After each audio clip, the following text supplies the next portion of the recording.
નમસ્કાર ગુજરાત। આજે આપણે જોઈશું 17 ઓગસ્ટ 2024નું મોસ્ટ ઇમ્પોર્ટન્ટ કરંટ અફેર। તે પહેલાં ખાસ કરીને ચેનલ ઉપર નવા હોય તો ચેનલને સબસ્ક્રાઈબ કરી લેવી, વિડીયો જોયા બાદ પસંદ આવે તો લાઇક કરજો અને તમારા મિત્રો સુધી શેર પણ કરજો। તો ચલીએ આજનો ક્લાસ આપણે શરૂ કરીએ। તો તાજેતરમાં જ વિશ્વ બાયોફ્યુઅલ દિવસ ક્યારે ઉજવવામાં આવ્યો? આ એક દિવસ આપણાથી મિસ થઈ ગયો તો 10 ઓગસ્ટે ઉજવવામાં આવે છે, તો ખાસ નોંધ લઈ લેવી। તાજેતરમાં જ વિશ્વ બાયોફ્યુઅલ દિવસ 10 ઓગસ્ટે ઉજવવામાં આવ્યો છે।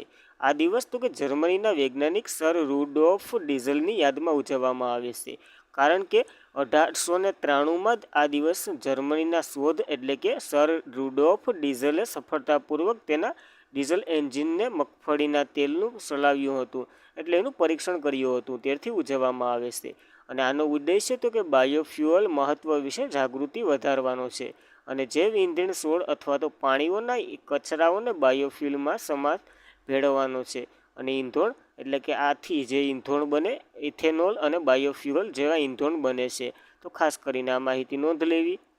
ત્યારબાદ આપણો લક્ષ્યાંક તો કે જૈવ ઈંધણ બનાવવાનો 2025 સુધીનો છે, અને લક્ષ્ય તો કે એમાં તો કે E20 અંતર્ગત આ બનશે, જેમાં 80% પેટ્રોલ અને 20% ઇથેનોલનો ઉપયોગ થશે। અને આવું તો કે જૈવ ઇંધણ નીતિ લાગુ કરનાર પ્રથમ રાજ્ય તરીકે રાજસ્થાન બની ગયું છે ભારતનું, તો ખાસ કરીને આ પોઈન્ટ પણ નોંધી લેવો। ત્યારબાદ ઓગસ્ટ મહિનાના દિવસો જોઈ લઈએ। 1 ઓગસ્ટ તો કે રાષ્ટ્રીય પર્વતારોહણ દિવસ, વર્લ્ડ વાઇડ વેબ ડે, વિશ્વ ફેફસાનો કેન્સર દિવસ અને મુસ્લિમ મહિલાઓ અધિકારનો દિવસ ઉજવવામાં આવે છે, આ 4 દિવસો। ત્યારબાદ 3 ઓગસ્ટ તો કે ભારતીય અંગદાન દિવસ, 6 ઓગસ્ટ તો કે હિરોશિમા દિવસ, 7 ઓગસ્ટ તો કે નેશનલ હેન્ડલૂમ ડે, 7 ઓગસ્ટ તો કે જેવલિન થ્રો દિવસ, 8 ઓગસ્ટ તો કે ભારતીય છોડો આંદોલન અથવા તો ઓગસ્ટ ક્રાંતિ ઉજવવામાં આવે છે, 9 ઓગસ્ટ તો કે આંતરરાષ્ટ્રીય આદિવાસી દિવસ, 19 ઓગસ્ટ તો કે નાગાસાકી દિવસ ઉજવવામાં આવે છે। ત્યારબાદ તો કે 10 ઓગસ્ટ વિશ્વ સિંહ દિવસ અને વિશ્વ જૈવ બળતણ દિવસ આપણે જોયો એ ઉજવવામાં આવે છે। 12 ઓગસ્ટ તો કે વિશ્વ યુવા દિવસ અને વિશ્વ હાથી દિવસ પણ ઉજવવામાં આવે છે। 13 ઓગસ્ટ તો કે વિશ્વ અંગદાન દિવસ, 14 ઓગસ્ટ તો કે ભાગલાની ભયાનકતાની સ્મૃતિ દિવસ ઉજવવામાં આવે છે, તો ખાસ કરીને આ ઓગસ્ટ મહિનાના દિવસો યાદ રાખવા। ત્યારબાદ તાજેતરમાં જમ્મુ અને કાશ્મીરના વિશેષ ડીજીનો કોને એટલે કે વિશેષ ડીજી તરીકે કોને નિમણૂક કરવામાં આવી છે? તો નલિન પ્રભાતની નિમણૂક કરવામાં આવી છે આ વિશેષ ડીજી તરીકે।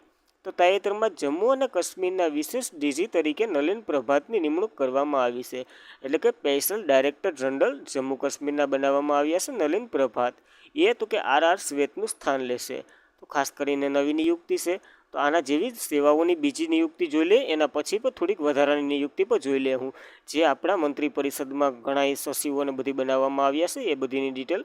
તો ખાસ કરીને મારું માનવું એવું છે કે વાંચવું ઓછું કરતાં રિવિઝન વધારે કરવું સારું છે, તમારું જે માનવું હોય એ, તો ખાસ રિવિઝન મહત્ત્વનું છે। ત્યારબાદ દલજીતસિંહ ચૌધરી તો કે SSBના ડીજી બન્યા હતા, એને BSFનો વધારાનો ચાર્જ પણ આપ્યો હતો। અનિલ દયાલ સિંહ તો કે CRPFના, નીતિન સિંહ તો કે CISFના ડીજી, નલિન પ્રભાત તો કે NSGના ડીજી છે, અને અલોક શર્મા તો કે સ્પેશિયલ PGના ડીજી છે। રાહુલ રસગોત્રા તો કે ITBPના ડીજી બન્યા છે। ગુરબીત પાલ સિંહ તો કે NCCના ડીજી બન્યા છે। રાકેશ પાલ તો કે ICGDCના ડીજી છે। પિયુષ આનંદ તો કે NDRFના ડીજી છે। મનનલાલ યાદવ તો કે RPFના ડીજી છે। રાજેશ નિવાસ તો કે હમણાં જ હોમગાર્ડના ડીજી બન્યા હતા, અને આસામ રાઇફલના તો હાવ તાજેતર છે વિકાસ લખેરા, એના ડીજી બન્યા છે, તો ખાસ યાદ રાખવી આ। ત્યારબાદની થોડીક વધારાની નિયુક્તિ જોઈ લે જે બનાવવામાં આવ્યા હોય, તો કે ચીફ ઓફ ડિફેન્સ સ્ટાફ તરીકે અનિલ ચૌહાણને બનાવવામાં આવ્યા હતા, અને કેગ આપણા હાલના તો કે ગિરીશચંદ્ર મુર્મુ છે। ત્યારબાદ કંટ્રોલર જનરલ ઓફ એકાઉન્ટન્ટ તો કે SS દુબે છે। ત્યારબાદ ભારતના એટર્ની જનરલ R વેંકટરમણી છે, અને ભારતના સોલિસિટર જનરલ તુષાર મહેતા છે। ઇસરોના અધ્યક્ષ S સોમનાથન છે। નેવીના ચીફ તો કે દિનેશ કુમાર ત્રિપાઠી છે। આર્મીના ચીફ ઉપેન્દ્ર ત્રિવેદી છે। એર ચીફ વિવેકરામ ચૌધરી છે। RBIના ગવર્નર શક્તિકાંત દાસ છે। ભારતના મુખ્ય ન્યાયાધીશ DY ચંદ્રચૂડ છે। 16મા નાણાં પંચના અધ્યક્ષ અરવિંદ પનગડિયા છે। લોકપાલ અધ્યક્ષ અજય મણિકરાવ ખાનવિલકર છે CVCના, અને CER એટલે કે મુખ્ય ચૂંટણી કમિશનર રાજીવ કુમાર છે। તો અન્ય બે કોણ છે એ તમારે કોમેન્ટ કરવાની છે। ત્યારબાદ CVC એટલે કે મુખ્ય તકેદારી કમિશનના અધ્યક્ષ તરીકે PV પ્રવીણ કુમાર શ્રીવાસ્તવ છે. અને CIC એટલે મુખ્ય માહિતી કમિશનર હીરાલાલ સામળિયા છે. રાષ્ટ્રીય મહિલા આયોગના અધ્યક્ષ તરીકે રેખા શર્મા છે. નીતિ આયોગના ઉપાધ્યક્ષ સુમન કે બેરી છે. એના અધ્યક્ષ તો કે PM પોતે હોય છે ઉદાની રૂએ. CEO તરીકે BVR સુબ્રમણ્યમ છે. રાષ્ટ્રીય માનવ અધિકાર આયોગના અરુણ કુમાર મિશ્રા છે. રાષ્ટ્રીય સુરક્ષા સલાહકાર અજીત ડોભાલ છે. આ પદ શેષ થઈ ગયું કે નથી થયું તમારે કોમેન્ટ કરવાની છે. 22મા કાયદા પંચના અધ્યક્ષ તરીકે ઋતુરાજ અવસ્થી છે. UPSCના ચેરમેન પ્રીતિ સુદાન બન્યા હતા. મુખ્ય આર્થિક સલાહકાર અનંત નાગેશ્વરી છે. અને CBI ચીફ પ્રવીણ સૂદ છે. IBના ચીફ તપન ડેકા છે. રોના ચીફ રવિ સિન્હા છે. અને PMના મુખ્ય સચિવ PK મિશ્રા છે. તો ખાસ કરીને આના પછીની આ નિયુક્તિ પર ખાસ યાદ રાખવી. ત્યારબાદ અગ્નિ મિસાઇલના પિતા તરીકે ઓળખાતા કઈ વ્યક્તિનું તાજેતરમાં જ અવસાન થયું છે? તો કે રામનારાયણ અગ્રવાલનું તાજેતરમાં જ અવસાન થયું છે.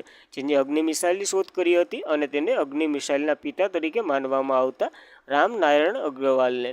તો ખાસ યાદ રાખવું. તો DRDના પ્રખ્યાત વૈજ્ઞાનિક રામનારાયણ અગ્રવાલનું 84 એટલે કે 84 વર્ષની વયે અવસાન થયું છે. અગ્નિ મિસાઇલના પિતા તરીકે ઓળખવામાં આવતા તેમણે તો કે દેશના લાંબા અનંત બેલિસ્ટિક મિસાઇલ કાર્યક્રમનું મહત્વપૂર્ણ ભૂમિકા આપી હતી એટલે કે અગ્નિ મિસાઇલમાં. અને તેને અગ્નિમેન તરીકે પણ ઓળખવામાં આવે છે. તો ખાસ કરીને નામ યાદ રાખવું. અને એક વૈજ્ઞાનિક હતા જેની અગ્નિ મિસાઇલની શોધ કરી હતી. નામ તો કે રામનારાયણ અગ્રવાલ. તો ખાસ યાદ રાખવું. ત્યારબાદ તેને પદ્મશ્રી 1990માં, પદ્મભૂષણ 2000માં મળેલો છે. અને DRDએ હમણાં 2-3 પરીક્ષણ કર્યા છે જે અગ્નિ નામ ઉપર છે. તો અગ્નિ 5નું પણ પરીક્ષણ કર્યું હતું અને અગ્નિ પ્રાઇમનું પણ હમણાં તાજેતરમાં પરીક્ષણ કર્યું હતું. તો ખાસ કરીને આની સંભાવના પણ કરી લેવું તમારી રીતના. ત્યારબાદ થોડાક નિધનો જોઈ લઈએ જે 2024ના મોસ્ટ ઇમ્પોર્ટન્ટ નિધનો તરીકે ઓળખવામાં આવે એટલે કે પૂછાય એવા જ હોય. તો નટવરસિંહ ભૂતપૂર્વ વિદેશ પ્રધાન છે. અને બૃદેશ ભટ્ટાચાર્ય જે પશ્ચિમ બંગાળના ભૂતપૂર્વ મુખ્યમંત્રી બન્યા છે હતા. શોભના રનાડે તો કે ગાંધીવાદી સમાજ સુધારક હતા. એમનું હાલમાં નિધન થયું છે. યામિની કૃષ્ણમૂર્તિ નૃત્યકાર છે ભારતીય નાટ્યમ સાથે સંકળાયેલા. અશુમન ગાયકવાડ તો કે ક્રિકેટર હતા. એમનું નિધન થયું છે. પંડિત રાજીવ તારાનાથ સરોદ વાદક હતા. કમલા બેનીવાલ રાજસ્થાનના પ્રથમ મહિલા મંત્રી હતા. એમનું. સુશીલ મોદી બિહારના ભૂતપૂર્વ નારાયણ મુખ્યમંત્રી હતા. એમનું. સલામ બિન રઝાક પ્રખ્યાત ઉર્દુ લેખક હતા. એમનું. પીટર હેલ્સ બીટ આનુવંશિક શાસ્ત્રી ના ઓલા હતા. એમનું. અને પોલ એલેક્ઝાન્ડર જે અમેરિકાના the man in iron lung તરીકે પ્રખ્યાત છે. આ બધીનું તાજેતરમાં જ અવસાન થયું છે. ત્યારબાદ ગઝલ ગાયક પંકજ ઉદાસ. દેશના સૌથી વૃદ્ધ ક્રિકેટર દત્તાજીરાવ ગાયકવાડ. ભારતના પ્રથમ મૌલિક ગર્ભનિરોધક ગોળીની શોધ કરનાર ડૉક્ટર R નિત્યાનંદ. શાસ્ત્રીય ગાયક પ્રભા અત્રે જે કિરાના ઘરાનાના હતા. મુનવરિયા રાણા જે પ્રખ્યાત ઉર્દુ ગાયક હતા. અને ઇબ્રાહિમ રાઇસી જે ઈરાનના રાષ્ટ્રપતિ રહી ચૂક્યા છે. તો ખાસ કરીને આ બધીના તાજેતરમાં અવસાન થયા છે. તો નામ યાદ રાખવા. ત્યારબાદ તાજેતરમાં જ વર્લ્ડ હેલ્થ ઓર્ગેનાઇઝેશને વૈશ્વિક આરોગ્ય કટોકટી તરીકે કોની જાહેર કરી છે? તો મંકીસ્પોકને આરોગ્ય એટલે કે વૈશ્વિક આરોગ્ય કટોકટી તરીકે જાહેર કરવામાં આવ્યો છે. તો તાજેતરમાં જ વર્લ્ડ હેલ્થ ઓર્ગેનાઇઝેશને વૈશ્વિક આરોગ્ય કટોકટી તરીકે મંકીસ્પોકને જાહેર કરવામાં આવ્યો છે. આ તો કે વર્લ્ડ હેલ્થ ઓર્ગેનાઇઝેશન એ મંકીસ્પોક્સ એટલે કે મંકીસ્પોક વૈશ્વિક જાહેર આરોગ્ય કટોકટી તરીકે જાહેર કર્યો છે તાજેતરમાં જ. અને 2 વર્ષમાં આ બીજી વખત આને જાહેર કર્યો છે. આ રોગ તો કે આરોગ્ય કટોકટી જાહેર કરવામાં આવ્યો છે. અને મંકીસ્પોક તો કે સૂતળા જેવો એક વાયરલ રોગ છે. અને કોંગમાં આ રોગ ફાટી નીકળ્યો છે. જેના કારણે પાડોશી દેશોને પણ આની અસર થઈ છે મંકીસ્પોકની. એટલા માટે વર્લ્ડ હેલ્થ ઓર્ગેનાઇઝેશને આને આરોગ્ય કટોકટી તરીકે જાહેર કર્યો છે. અને આ વાયરસ તો કે ઓર્થોપોક્સ વાયરસ GS પરિવારના સભ્યને છે જે શીતળા માટે પણ જવાબદાર ગણાય છે. જ્યારે ગયા વર્ષે સમાન સમયગાળાની સરખામણીમાં આ વર્ષના કેસો તો કે 160% વધારે છે. થોડા ઘણા નથી, 160% વધારે છે. તો કુલ મળીને 13 દેશોમાં મંકીસ્પોક્સના કેસો જોવા મળે છે. એટલા માટે કટોકટી જાહેર કરી છે. કોને? તો કે વર્લ્ડ હેલ્થ ઓર્ગેનાઇઝેશને. તો એનું જોઈ લઈએ. વર્લ્ડ હેલ્થ ઓર્ગેનાઇઝેશન તેની રચના તો કે 7 એપ્રિલ 1948માં થઈ હતી.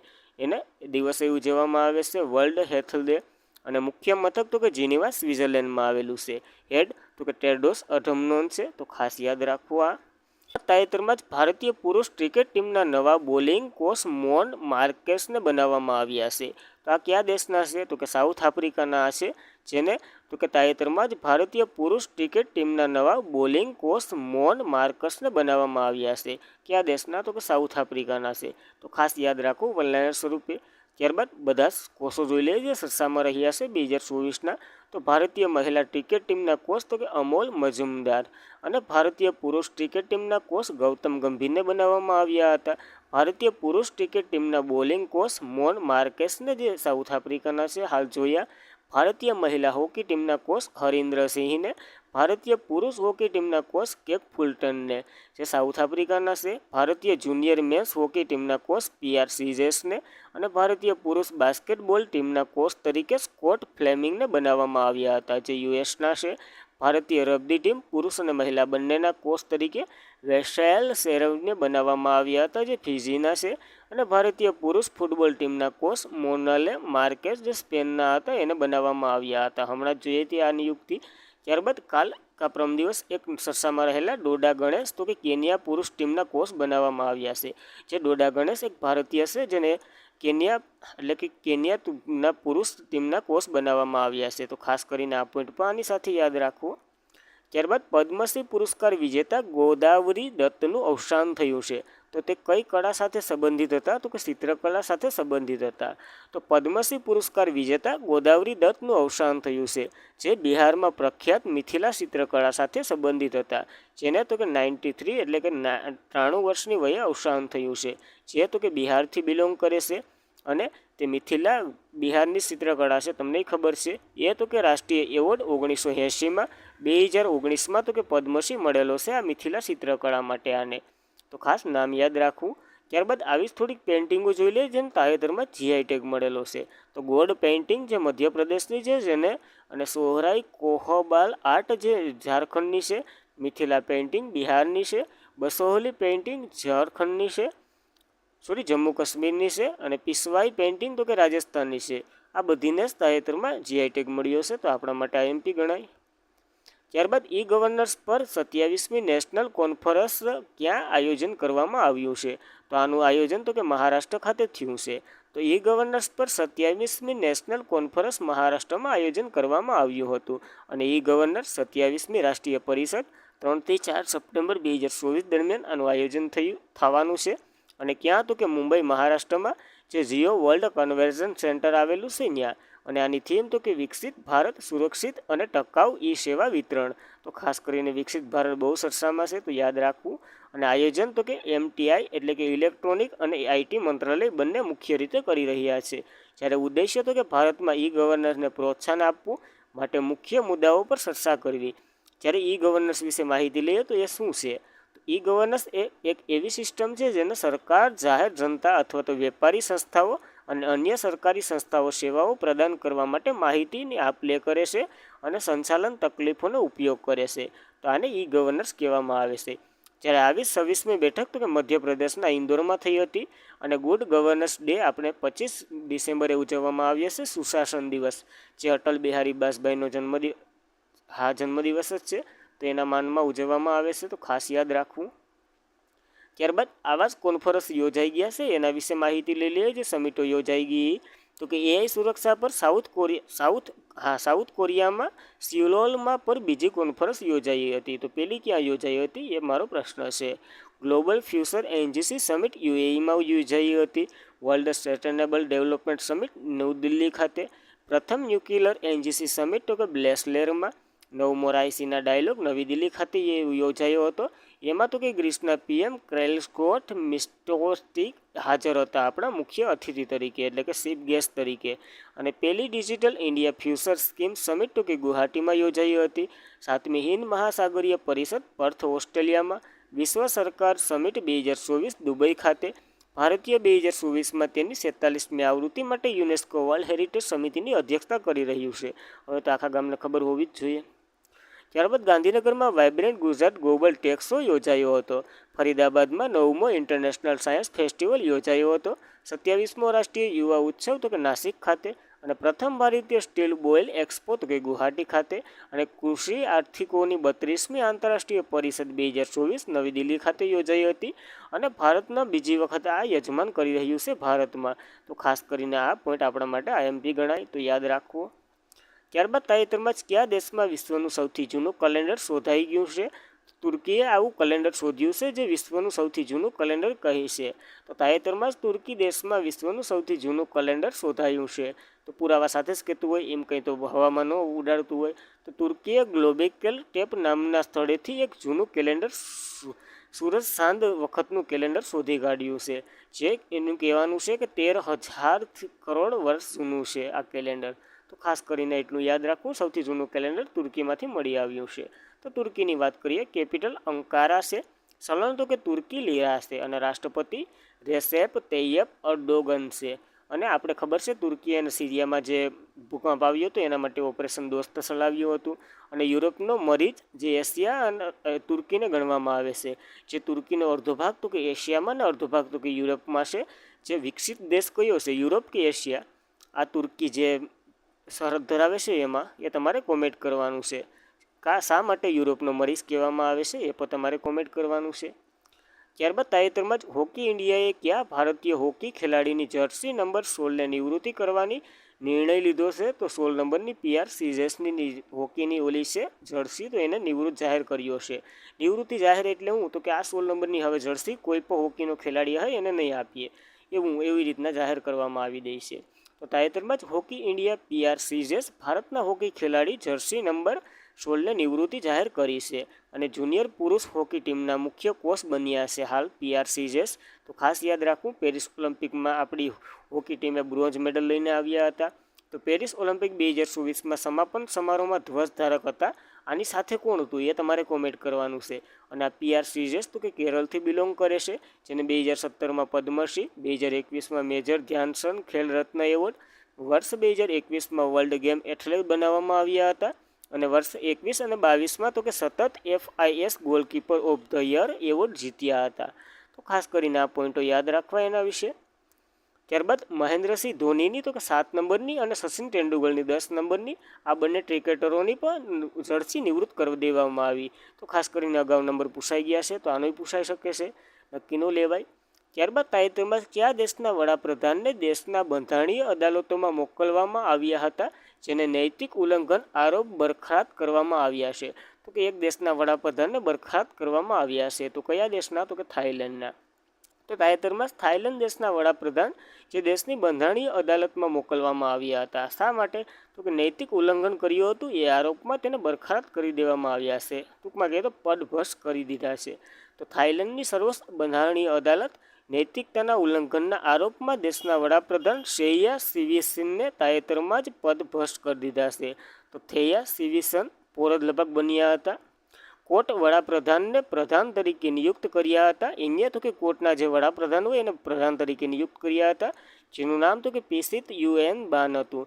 જેમણે તો કે જેલમાં સજા ભોગવી હતી, એના ઉપર આરોપ હતો, એને પ્રધાન તરીકે ઘોષિત કર્યા, એની નિમણૂક કરી અને નૈતિક ભંગ કર્યો. એના માટે આ કેને તો કે થેયા સિવિસેનને પદભ્રષ્ટ કરી દીધા છે. તો કે આ નિર્ણય બાદ વડાપ્રધાન થેયા સિવિસેનને તેમના પદ પરથી રાજીનામું આપી દેવું પડ્યું. તો ખાસ યાદ રાખવું. થાઈલેન્ડની વાત કરીએ તો કેપિટલ બેંકોક છે, ચલણ તો કે થાઈ બહાંત છે, PM હાલ કોઈ નથી. સફેદ હાથીઓના દેશ તરીકે ઓળખવામાં આવે છે સિયાન અથવા તો થાઈલેન્ડને. જ્યારે મિત્ર ભૂતપૂર્વ અથવા થયા ભૂતપૂર્વ આપણે થાઈલેન્ડ સાથે એક્સરસાઇઝો કરીએ છીએ, તો આ માહિતી પણ નોંધવી.